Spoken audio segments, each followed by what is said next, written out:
My parents promised to sell Grandma's house and split the money evenly, then they let my sister move in and expected me to pay the mortgage. So I walked out, my sister lost the house, and they blamed me.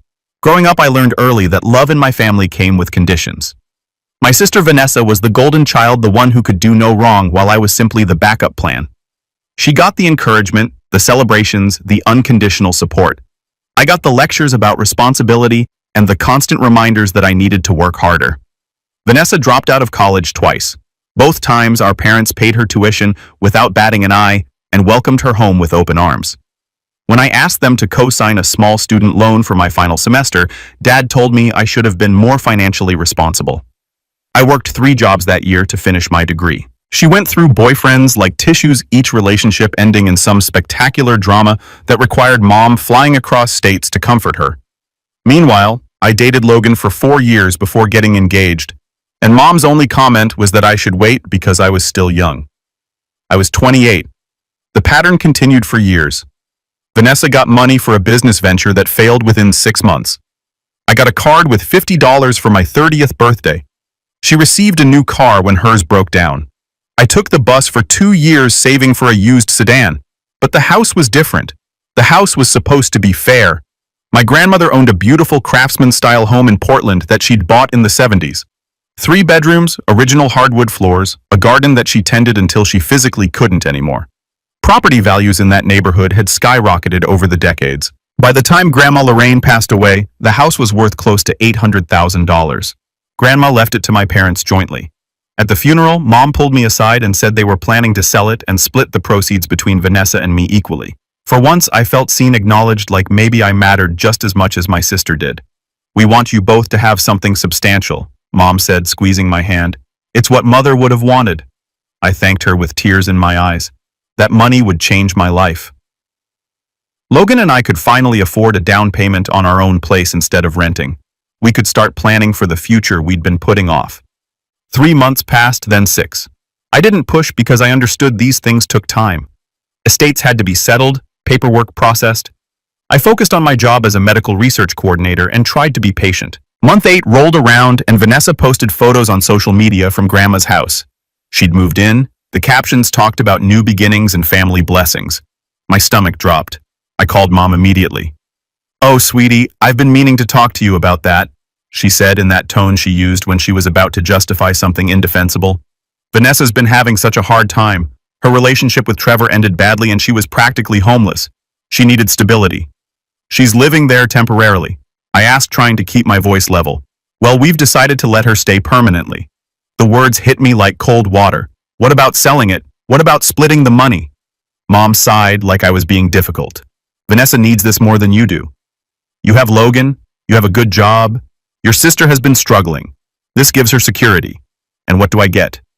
You get the satisfaction of knowing you helped your sister when she needed it most." I hung up before I said something I'd regret. Logan found me crying in our tiny kitchen an hour later. When I told him what happened, his jaw tightened. "They can't just change the plan like that," he said. "Apparently they can." But Logan wasn't the type to let things go. He started researching, asking questions, making calls to the county assessor's office. What he discovered made everything so much worse. The house wasn't paid off. Grandma had taken out a reverse mortgage years ago to cover medical expenses. When she died, that loan came due. My parents had 2 options: pay off the roughly $300,000 balance or let the bank foreclose. They decided on a third option. They refinanced the house with a traditional mortgage in their names, paid off the reverse mortgage, and told Vanessa she could live there permanently. They promised her they'd transfer the deed once things were settled, but never actually did. The monthly payment was $2,400. Property taxes added another $800 monthly, and they expected me to help pay for it. The text came on a Tuesday morning while I was reviewing lab results at work. "Hi, honey. Dad and I need to talk to you about helping with Grandma's house. The mortgage payment is really stretching us thin. We were thinking you could contribute $800 a month. That seems fair since Vanessa is contributing by living there and maintaining it. Let us know. Love you." I stared at my phone for a full minute. The audacity was breathtaking. Jennifer, my colleague, noticed my expression. "Everything okay?" "My parents want me to pay for a house they gave to my sister." She whistled blow. "That's bold." I typed out 17 different responses and deleted them all. Angry ones, sarcastic ones, ones that laid out exactly how unfair this entire situation was. Finally, I settled on something simple, asked the owner. I hit send and turned off my phone. The next few days passed in a blur. Logan supported my decision completely. His own family, while not perfect, would never pull something like this. His mom called to check on me, offering support without even knowing the full story. That kindness made me cry more than anything else had. On Thursday evening, my phone started ringing. Mom first, then Dad, then Vanessa. I let every call go to voicemail. The texts piled up. We need to talk about this like adults. You're being unreasonable. Family helps family. Vanessa is very hurt by your attitude. That last one almost made me laugh. Vanessa was hurt. Not me. The daughter who'd been systematically treated like a second-class family member my entire life. Not me, who'd been promised something and had it ripped away without discussion. Friday morning brought a text from Dad that made my hands shake. Your mother is very upset. This isn't like you to be so selfish. We raised you better than this. Call us immediately. I showed Logan. He took my phone and blocked all their numbers. You don't need that toxicity, he said firmly. My Aunt Patricia, Mom's sister, called that afternoon. Unlike my parents, she'd always been kind to me. Fair. When I answered, I was prepared for her to guilt-trip me on their behalf. Instead, she said I heard what they did. I'm so sorry, sweetheart. The compassion in her voice broke something loose in my chest. I told her everything. The broken promises, the sudden change, the demand for money. That's not right, Patricia said quietly. Your grandmother would be furious. She told me once that she wanted that house to benefit both you girls equally. Your parents are playing favorites like they always have. I don't know what to do, I admit it. You do what you need to do to protect yourself. You don't owe them anything, especially not money for a house you'll never benefit from. After we hung up, I felt lighter, validated. At least someone in my family saw how wrong this was. Saturday passed quietly. Logan and I went to the farmer's market, made dinner together, watched a movie. Normal couple things that felt precious because they were uncomplicated. No hidden agendas or manipulation. Sunday morning brought the call. Multiple calls, actually. My phone lit up with a number I didn't recognize. Then another, then Patricia's number. I answered Patricia's call. They're losing their minds, she said without preamble. Your mother called me crying, saying you've abandoned them in their time of need. What happened? Nothing happened. I just didn't answer their calls. Well, apparently that's the same as abandonment. They tried to get me to call you on their behalf. I told them I wasn't getting involved beyond telling you they were trying to reach you. Whatever you decide, I support you. An hour later, Logan checked his phone and frowned. Your sister posted something. He showed me the screen. Vanessa had written a long post about family betrayal and jealous siblings who couldn't be happy for others' success. She didn't mention me by name, but several mutual acquaintances had commented asking if everything was okay. She's unbelievable, Logan muttered. I felt oddly calm. Let her spin whatever narrative she wanted. The people who mattered knew the truth. Monday brought a voicemail from Dad. His voice was different, strained. The bombast was gone. We need you to call us back. It's important. There's been a development with the house and we need to discuss options, please. I deleted it. Patricia texted me Tuesday afternoon. Did they tell you about the appraisal? What appraisal? Call me. I stepped away from my desk at work and called her back. Your parents had the house appraised for insurance purposes, Patricia explained. It came back at $950,000. Apparently Vanessa saw the paperwork and started talking about taking out a home equity line of credit. Your parents are panicking because they're still on the mortgage and they know if she defaults they're responsible. A bitter laugh escaped me, so they're realizing their plan wasn't so great after all. Your father also let slip that they've been covering the full mortgage themselves. Vanessa hasn't contributed a dime. She told them she would pay utilities, and that counted as her contribution, $2,400 plus property taxes, and she thinks paying the electric bill is her share. Your mother is finally seeing what everyone else has seen for years. Vanessa takes advantage. We talked for another 10 minutes before I had to get back to work.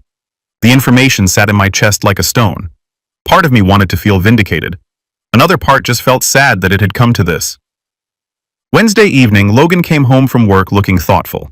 I've been thinking about something. Have your parents actually transferred the deed to Vanessa? Or is it still in their names? I don't know why. Because if they still legally own it, they could sell it out from under her.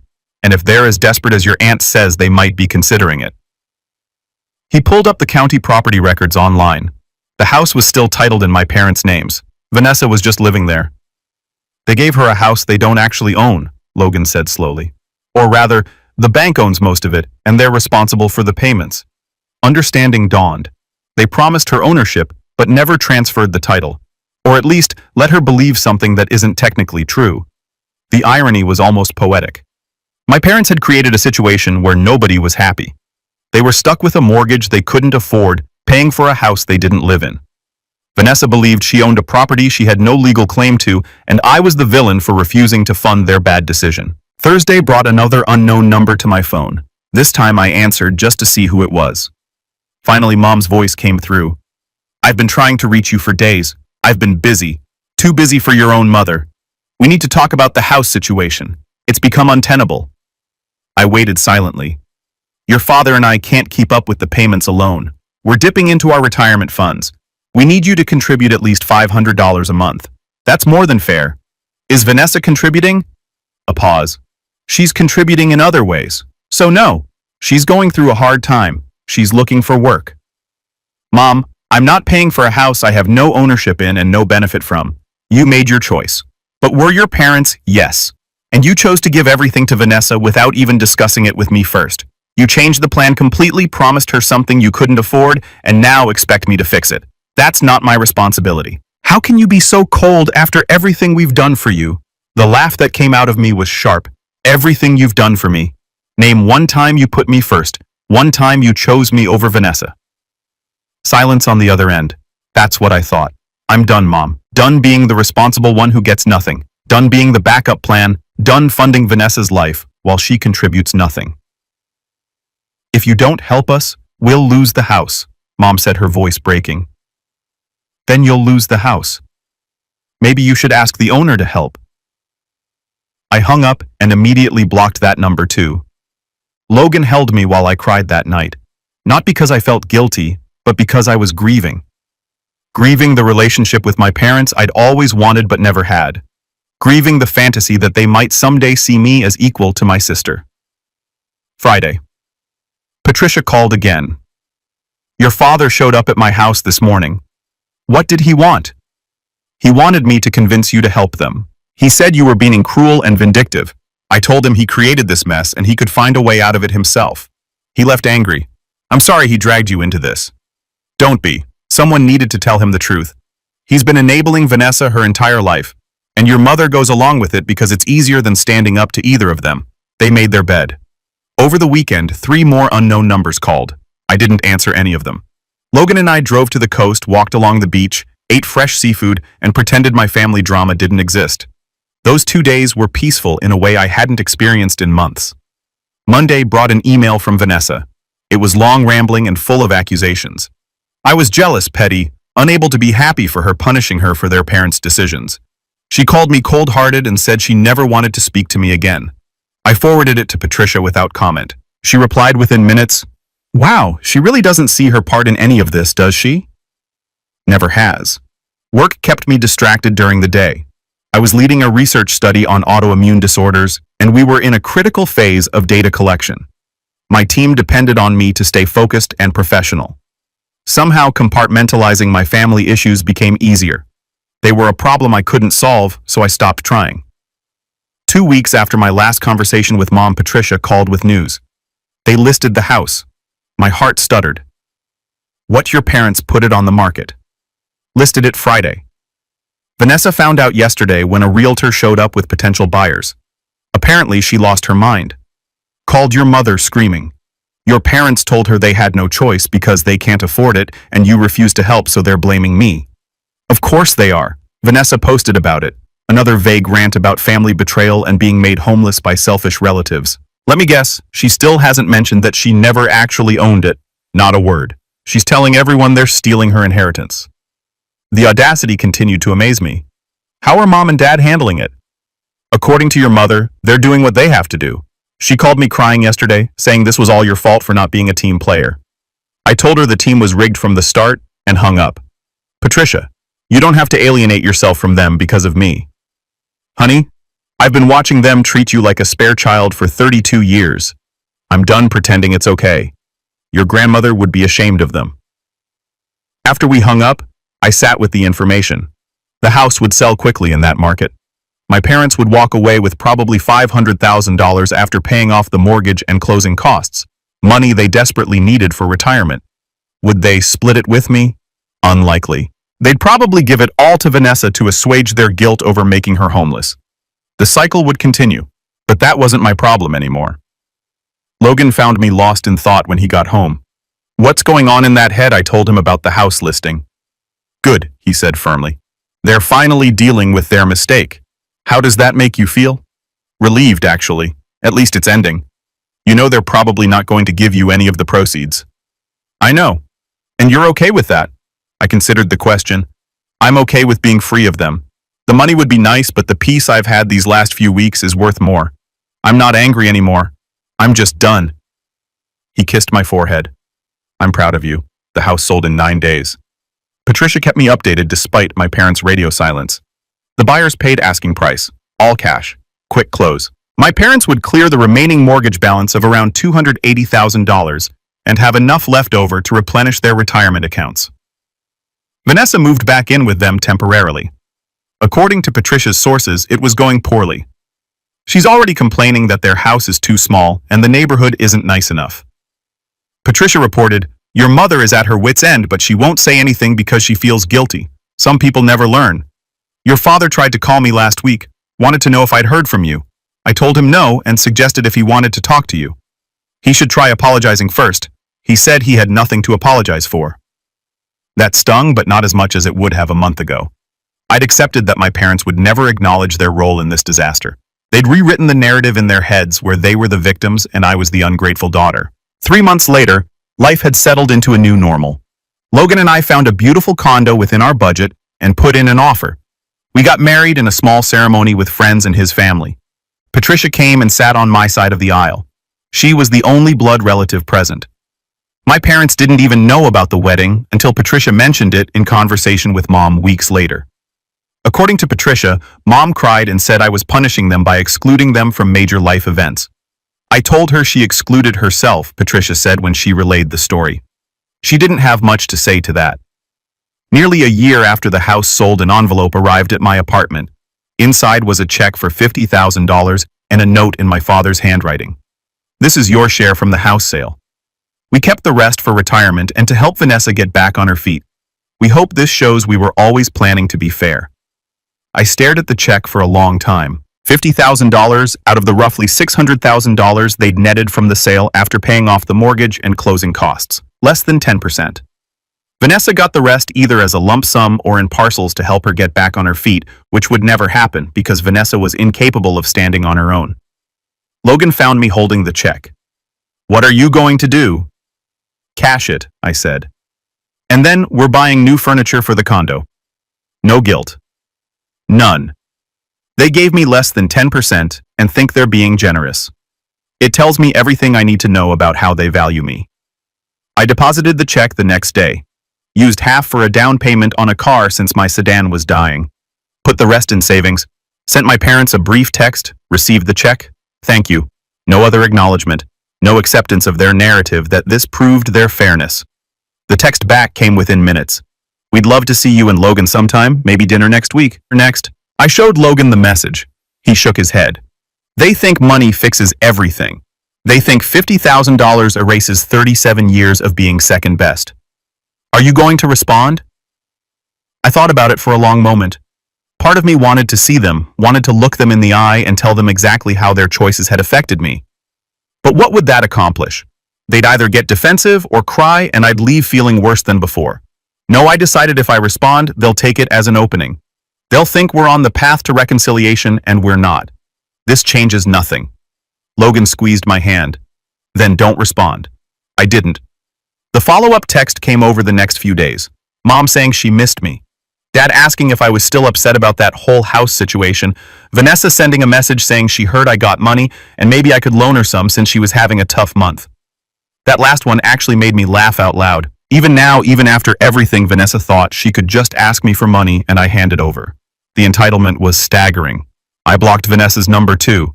Let her figure out her own finances for once in her life.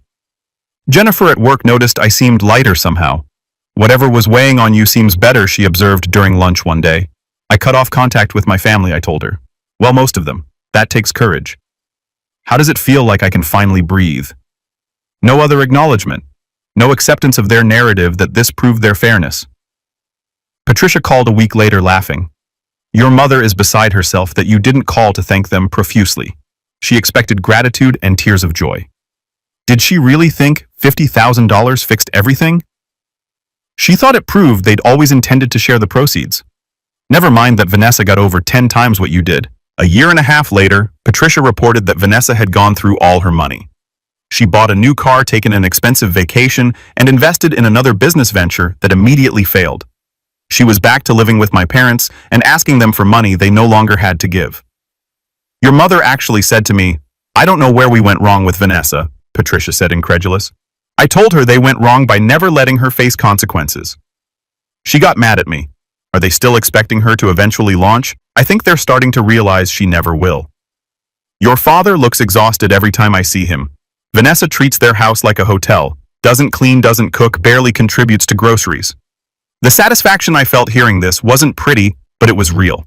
Every choice has consequences, and my parents were finally living with theirs. They'd sacrificed their retirement, their peace, and their relationship with me to enable Vanessa. Now they had exactly what they'd chosen, an adult daughter who would never be independent, draining them emotionally and financially. Meanwhile, Logan surprised me with a weekend trip to wine country for my 34th birthday. We stayed in a charming bed and breakfast, toured vineyards, ate incredible food. No drama, no family obligations, just two people who genuinely enjoyed each other's company. On the drive home, Logan brought up something I've been avoiding. Have you thought about what happens when your parents actually need help? When they're too old to take care of themselves? That's what Vanessa is for, I said, keeping my eyes on the road. You know she won't step up. That's not my problem. They made their choice about who deserved their resources and support. They can't expect me to be there for them when they were never there for me. Logan was quiet for a moment. I just want to make sure you've thought it through so there are no surprises later. I have. Patricia will probably handle things when the time comes because she's kind like that. But me, I've given them enough of my life already. I felt a twinge of something. Not quite sympathy, but recognition that this was the natural outcome of their choices. They created a dependent adult child who would drain them financially and emotionally for the rest of their lives. Meanwhile, Logan and I thrived. We both got promotions at work, started seriously discussing having children, took a trip to Ireland we'd been dreaming about for years, built a life based on mutual respect and actual partnership.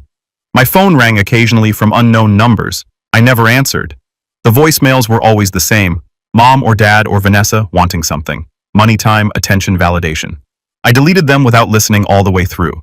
Patricia remained my only connection to that part of my family. She'd essentially chosen sides, and while I felt guilty about that initially, she assured me she'd been looking for an excuse to distance herself from my parents for years.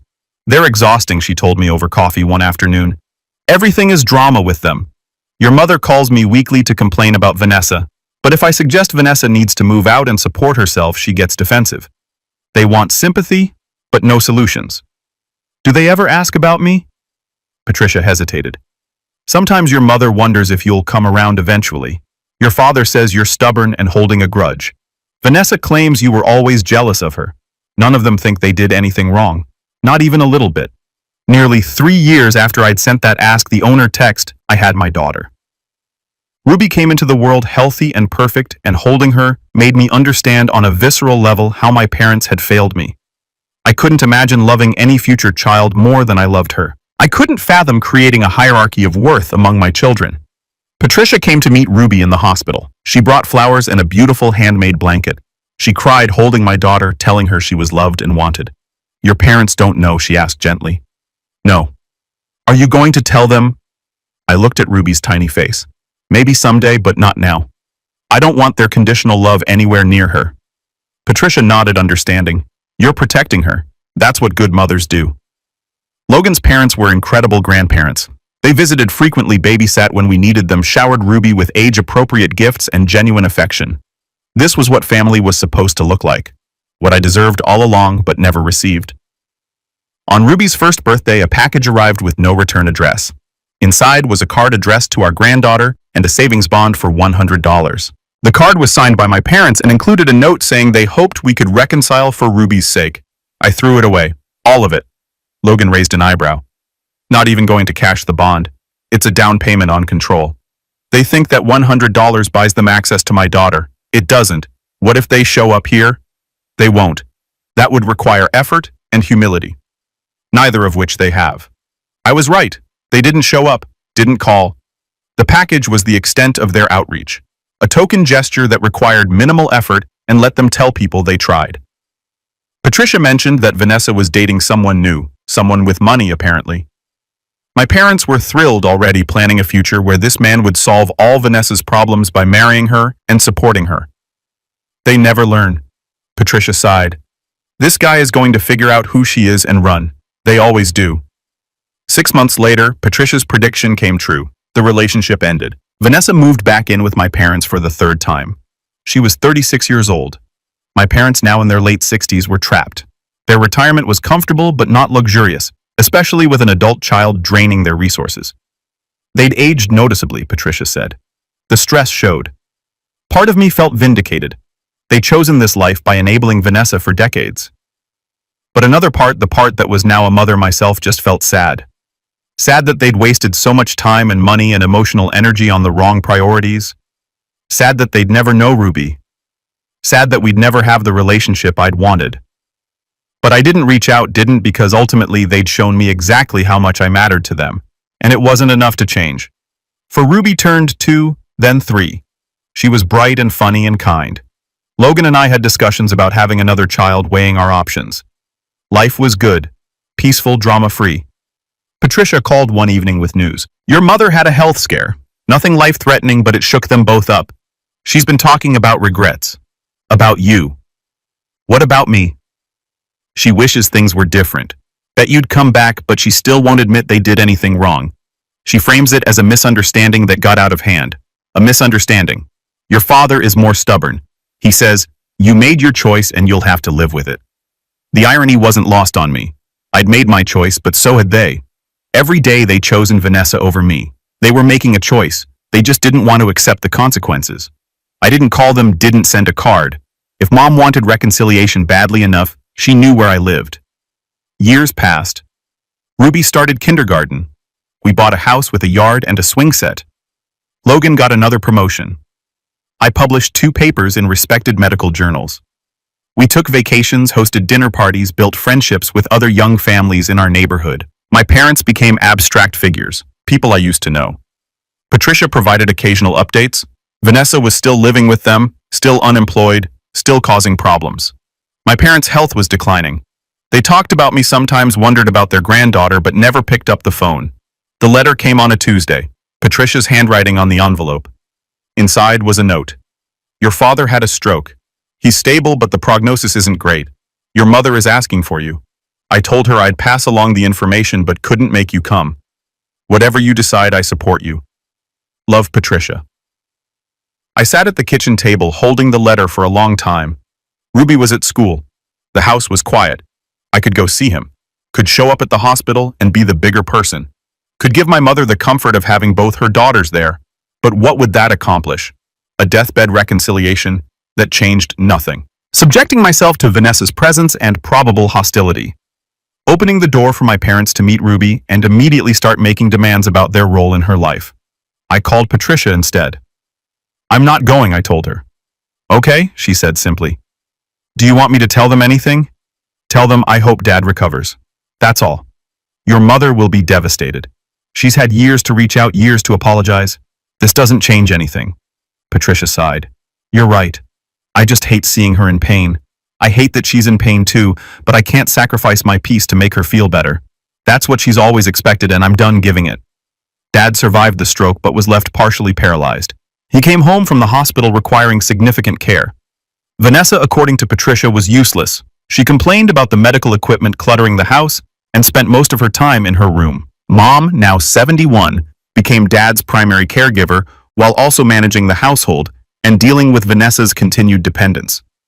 Patricia helped when she could, but she had her own life and health issues. She's burning out. Patricia told me during one of our monthly calls. She keeps saying she wishes you were here to help. I told her she burned that bridge herself. How'd she react? Cried. Said she'd given Vanessa the house because she thought you were more stable and didn't need help. that she'd made a mistake but didn't know how to fix it. The mistake wasn't giving Vanessa the house. The mistake was every choice they made before that. Every time they chose her over me. Every time they let her slide while holding me to impossible standards, I told her the same thing. She doesn't want to hear it. Ruby was 7 when my father died. Patricia called to tell me. I felt a complicated mix of grief and relief. Grief for the father I'd wanted but never had. Relief that his suffering was over. Relief that I'd never have to make the choice of whether to reconcile. I didn't attend the funeral.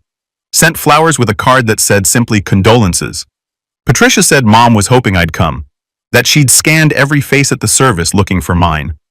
Vanessa gave a eulogy about being Daddy's girl, about how close they'd been, about how much he'd sacrificed for his daughters. Patricia said it was nauseating. She made it all about herself. Patricia reported, "Your mother just sat there crying. Several people came up to me afterward asking where you were. I said you were unable to attend and left it at that." The estate was simple. Dad had a life insurance policy that paid out $200,000. Mom got half. Vanessa got half. I got nothing, not even a mention in the will. I'd expected nothing different, but it still stung. Some small part of me had hoped that maybe in death he'd acknowledge I existed, that I was his daughter too. But even then, Vanessa came first. Mom's health deteriorated rapidly after Dad died. The stress of caregiving, the grief, the burden of Vanessa, it all took its toll. She had a series of small strokes that left her confused and frail. Patricia called me several times during this period, keeping me updated. Never pressuring me to visit, but making sure I knew what was happening. "She talks about you sometimes," Patricia said. "Asks if you've called. I tell her no. She cries. Does she understand why I haven't?" "I don't think so. I think in her mind enough time has passed that you should be over it. But you don't get over being treated as less than for your entire life. You don't get over being promised something and having it ripped away. You don't get over being expected to fund your sister's lifestyle while receiving nothing in return. Vanessa spent her inheritance from Dad's life insurance within a year of getting it. Patricia said she bought another car, went on multiple trips, invested in yet another failed business venture. She went through $100,000 like it was nothing. When it was gone, she went back to asking Mom for money. Money Mom didn't have. Patricia stepped in and explained the financial situation. Mom's savings were depleted. Social Security barely covered her basic needs. There was nothing left to give. Vanessa moved out in a rage, claiming everyone had turned against her. She found an apartment she couldn't afford and got a part-time job that lasted 3 weeks. The cycle continued, but now without my parents' safety net. Mom lived alone in the house for 2 years before her health declined to the point where she needed assisted living. Patricia handled all the arrangements because Vanessa was unreachable, and I was still maintaining my distance. Patricia sold Mom's house to cover the assisted living costs. She keeps asking for you. Patricia told me after getting Mom settled, says she needs to see you, to explain. Explain what? How she chose Vanessa over me my whole life. How she expected me to fund a house I'd never benefit from. How she gave away my inheritance without discussion. I don't need explanations. She's dying. The words hung in the air between us. I closed my eyes, feeling the weight of them. "I know," I said finally. "And I'm sorry she's dying. But showing up now doesn't undo the past. It just makes me the daughter who came back when it was convenient. And that's not who I am." Patricia was quiet for a moment. "You know I love you, right? And I support your decision, but I also want to make sure you won't regret this later." I might have regrets. I admit it. But I'd have more regrets if I went back and subjected myself and my family to their toxicity one more time. Ruby is 10 now. She's old enough to remember meeting them. Old enough to ask questions. I won't expose her to people who would inevitably treat her the same way they treated me. "That's fair," Patricia said. "More than fair, actually. You're protecting your child. That's what parents should do." Mom lasted another 8 months in assisted living. Vanessa visited twice. Patricia went weekly. The staff said Mom often seemed confused about which daughter was which, calling Patricia by my name and asking when Vanessa would bring the baby. When Patricia called to tell me Mom had passed, I was surprisingly calm. "How do you feel?" Patricia asked gently. "Like a chapter of my life is finally closed. Is that terrible?" It's honest. There's no right way to grieve a complicated relationship. I didn't attend this funeral either. Vanessa could have her moment, could play the grieving daughter without my presence complicating the narrative. Patricia told me later that Vanessa's eulogy painted Mom as a saint who'd sacrificed everything for her children. Several people who knew the real story rolled their eyes. One of Mom's friends approached Patricia afterward and said, "Where's the other daughter?" "The responsible one living her life," Patricia had replied. Mom's estate was minimal.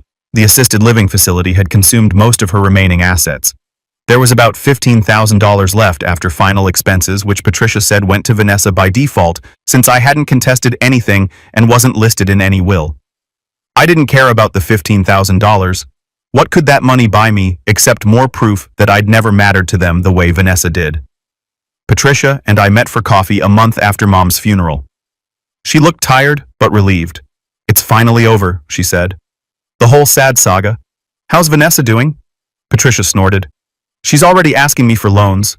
I told her no. She said I was abandoning her just like you did. We didn't abandon her.